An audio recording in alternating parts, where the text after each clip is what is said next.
మనకు అలాంటి చేవ లేకపోతే, మనకు అలాంటి స్ఫూర్తి లేకపోతే క్రైస్తవులము అని పిలువబడటానికి సిగ్గుకరంగా ఉండాలి. క్రైస్తవులము అని పిలువబడటానికి మనము వద్దని చెప్పాలి.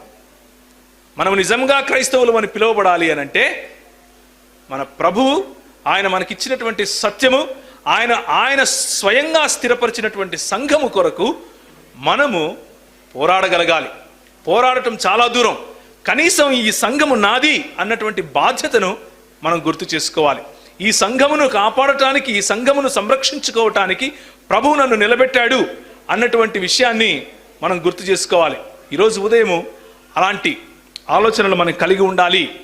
రానున్న సమయాల్లో మనం ఎదుర్కొనబోయే సమస్యలు, సంఘము లోపల నుండి, సంఘము బయట నుండి వచ్చేటటువంటి దృక్పథరీత్యా మనకున్నటువంటి సమస్యలు, అలాగే సామాజికంగా మనకు వచ్చే సమస్యలు, దానికి పైగా సామాజిక సమస్యలను రెచ్చగొట్టి మనల్ని చిన్నాభిన్నం చేయాలనుకుంటున్నటువంటి రాజకీయ ఎత్తుగడలు, వీటిని అర్థం చేసుకోవటానికి ఈ రోజంతా కూడా కేటాయించాలి అని అనుకున్నాం.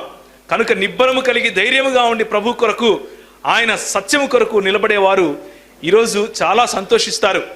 అలాంటి అవగాహన లేని వారు నేర్చుకునే అవకాశం కూడా ఉంది. కనుక మొదటి విషయం, మనలో భయం పారద్రోలాలి. మనకున్నటువంటి విశ్వాసరాహిత్యం, విశ్వాసం లేని ఆ భయం మన మనసుల్లో నుంచి పారద్రోలాలి.